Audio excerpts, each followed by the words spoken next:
this is the final product. We've had material donated from some very generous families in the area. So we have patterns, colors, whatever. No one really cares as long as it's functional.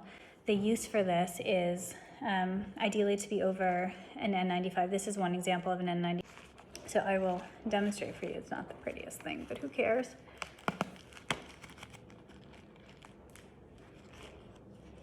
Okay, so that's first. This will be second. And we added some pipe cleaner here. So the pipe cleaner is just molded at the nose bridge. There's a little bit more of a coverage here than with the other pattern. So it kind of scoops in a little bit, just a little more coverage, you know, for what it's worth. It can also be used just over surgical masks, which are more common, but are not as good as the N95, but hopefully with extra coverage, it's a little better. So that's the final product, that's the goal. The first step is going to be cutting the fabric.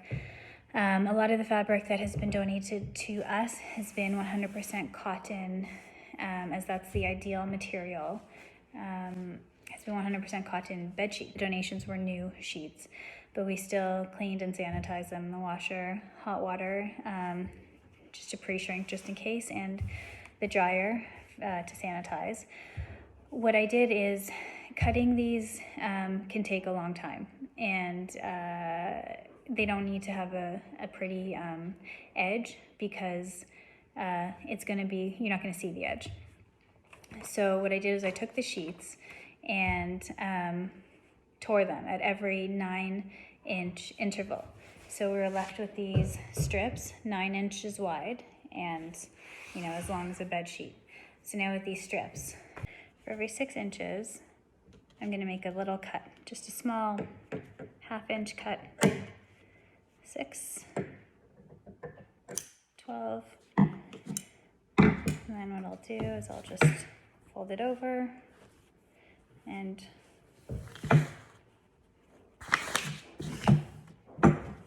repeat here where I see the notch for 6 and do a little cut. Where I see the end, it's another 6 inches, another cut, and repeat all the way down the length of the bed sheet.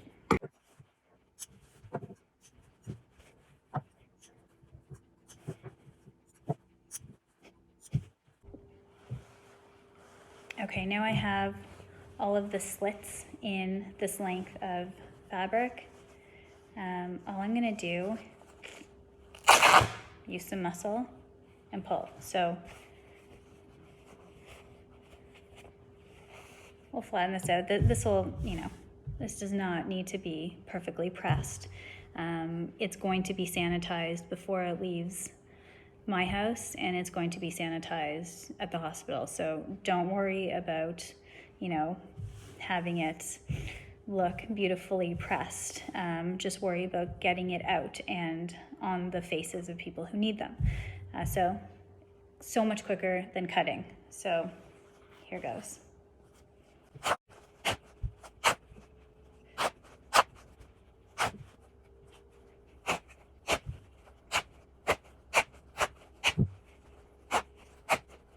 That took me a matter of seconds. So there's 2 different ways of doing this. You could do this with elastic. I am hearing that after a while, elastic can start to degrade if it's in the dryer too much, and we want this to go in the dryer because we want it to be sanitized at the end of the day.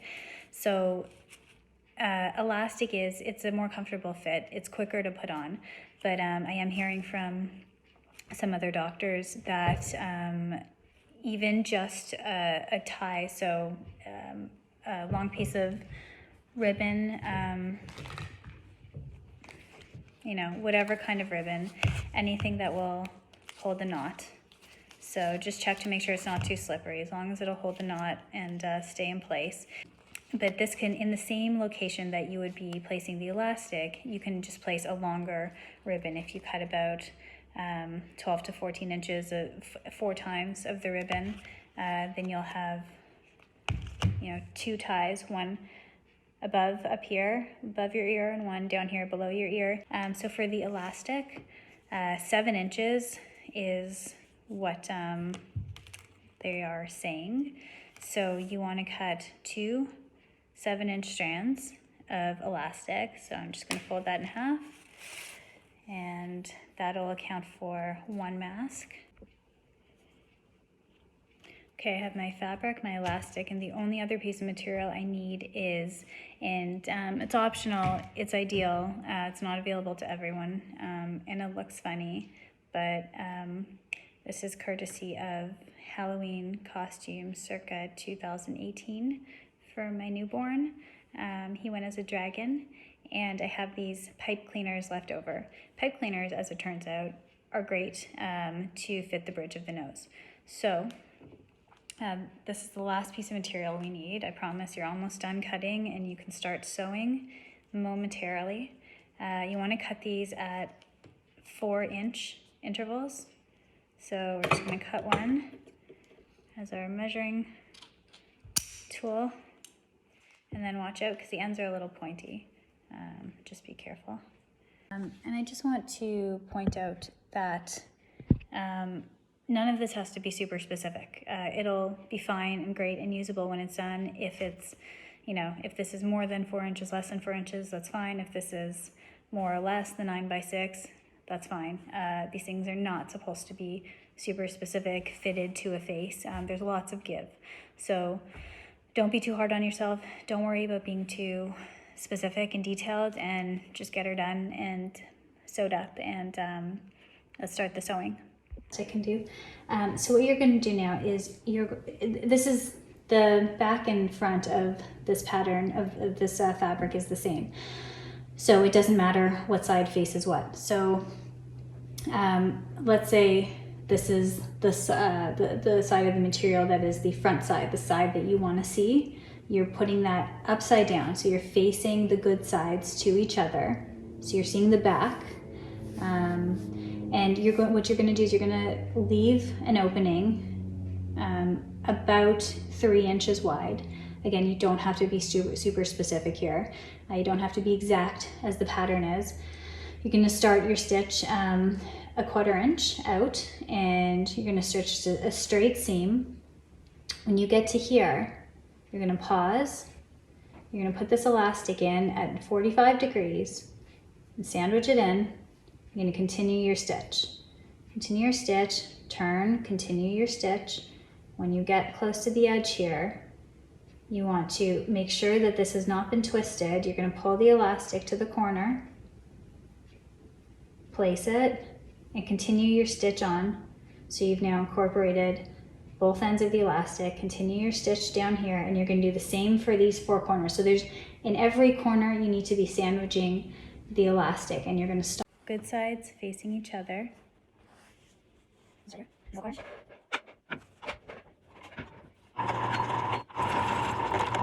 I'm close to the corner here, so I'm going to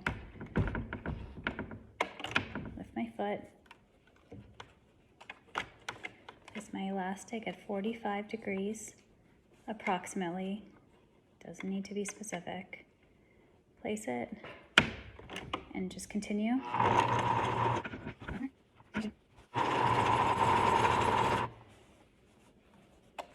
Make sure the elastic is not twisted. Grab the elastic, raise your foot, sandwich the elastic in, continue your seam.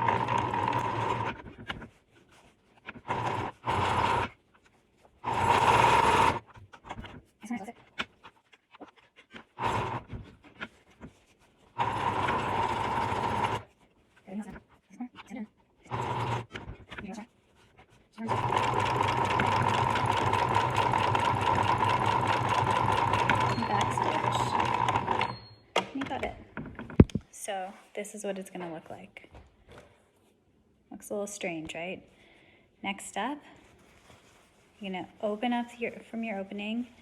You're going to reach in, grab 1 elastic, grab 2 elastics, pull them out, flip everything right side out. And this is what you have. still have your opening here. And what I'm doing is I'm making all of these first, as you can see here, placing them aside. And then when I am done with all my material, then I will proceed to the next step, but I will show you the next step now. So the next step is to top stitch. Before you top stitch, you want to either press your pleats, which is what I did here, not press your pleats and just fold them in and gather them as you go, which honestly is what I've been doing mostly. It saves a lot of time. You can also, if you're nervous about it for the first little bit, you can use pins to hold them in and just stitch over top. Don't forget about the bottom seam, where you're going to be taking a 1/2 inch, not bottom seam, sorry, a bottom vent. You're going to take a 1/2 inch in. So that one, I don't want to forget about that. So that one I'm just going to put a little pin, put a little pin into to make sure, because that one is responsible for that lower cupping.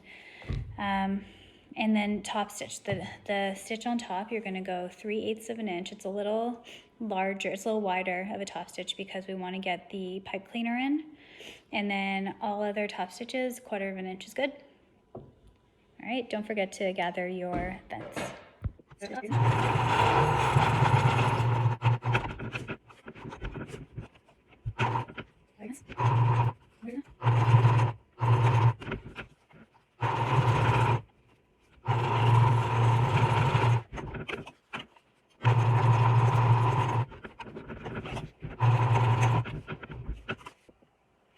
Okay, so we have the mask, which is fine as is.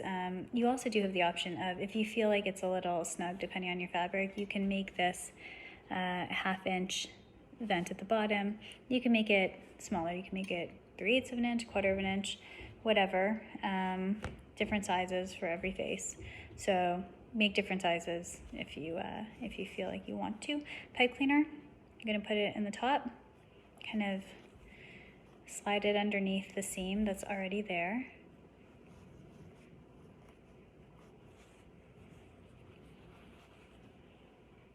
You just want to sort of nudge it to center. Nudge it to center. Okay, that's about center. So what I'm going to do now, it's sandwiched between the 2 layers. All I'm going to do is a 1/8 top stitch.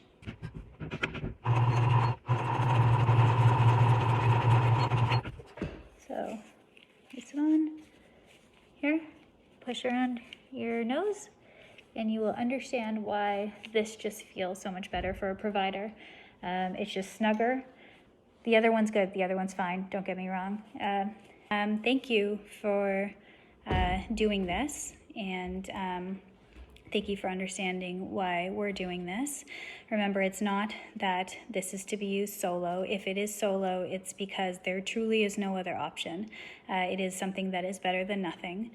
Ideally, it is used to prolong the N95s when with a COVID patient. When it is to be used solo, ideally it is not with a COVID patient or in a COVID high-risk area. So I hope it goes to good use. I hope you have a clear understanding of what to do. If you have any questions, please feel free to email. I would be happy to go over things. I'd be happy to make amendments to the pattern if you think that there's something better or whatever. So do what you will, and thank you, and be safe.